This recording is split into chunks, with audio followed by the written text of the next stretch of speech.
Hello everyone and welcome back to my YouTube channel. Today's video is going to be 15 hard truths about what it is like to be a therapist.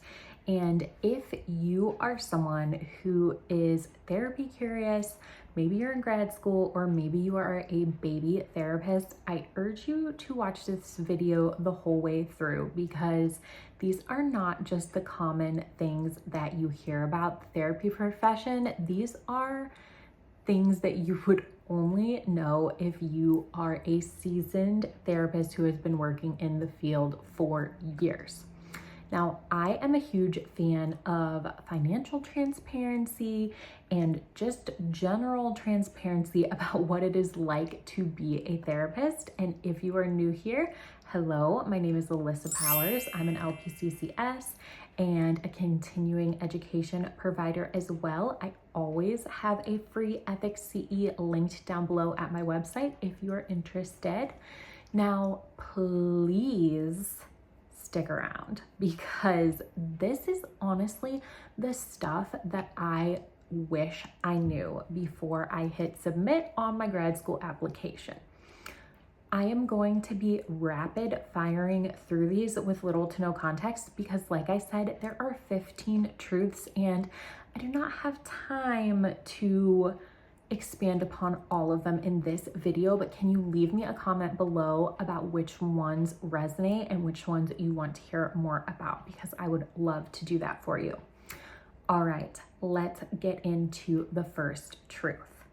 Number one, this profession can make you emotionally unavailable to the people in your life. Number two, it's a lonely profession due to HIPAA, but not only that, just due to the nature of the things that we hear and the emotional depths that we have to dive into to be able to sustain this work.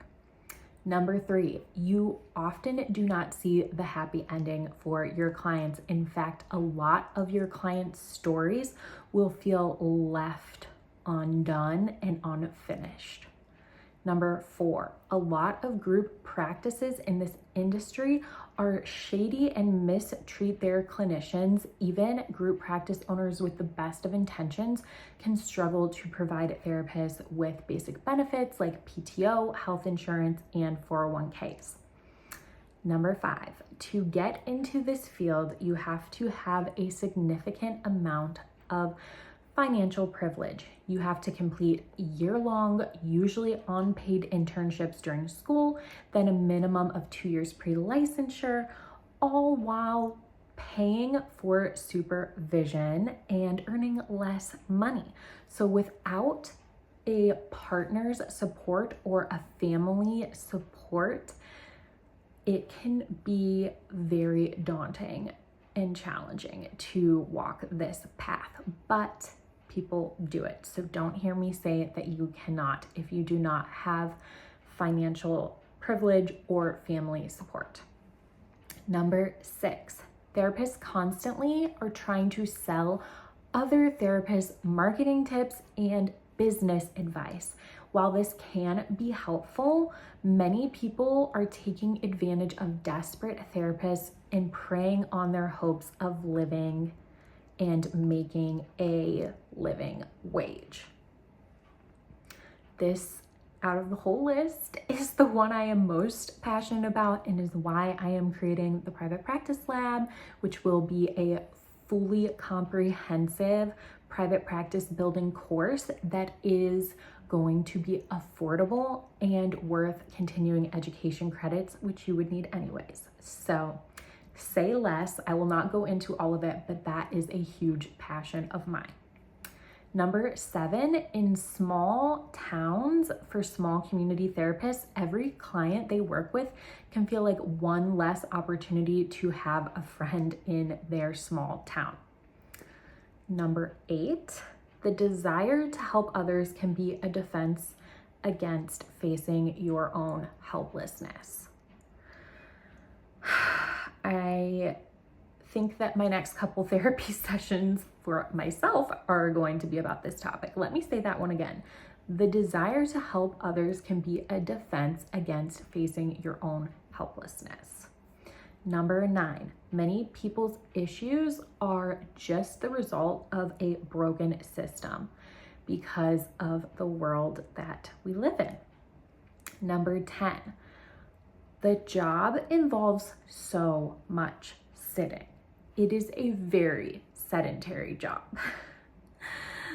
Number 11, people change only when they want to change. Number 12, few therapists will admit this, but the most draining part isn't exposure to emotional distress, it is boredom. As a private practice therapist, your success demands and depends on your ability to sell yourself to clients. This is number 13, by the way. If you are charismatic, you can be very successful. If you're not naturally charismatic, you might earn less money. Number 14, any client at any time can file a claim against you to the board, and your life may become a living hell because of it. And then last one, number 15, you have to be comfortable with the reality that a lot of parts of this job will always be unpaid work.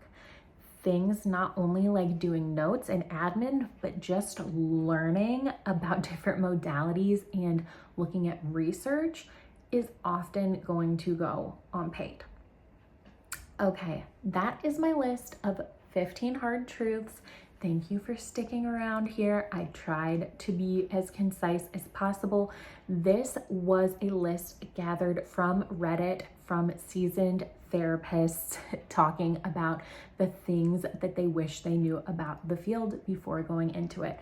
I really, really hope that this helps you so much. I would have absolutely loved to have had this information before becoming a therapist. And as always, I do not say any of this stuff to scare you away or tell you not to walk this path. I just think that we need to give new therapists this knowledge before they enter the field and get into some of these situations, because while not all of these are going to be true for every single person, these are things that people on Reddit were talking about and had hundreds of upvotes. So it deeply, deeply resonated with a large group of therapists.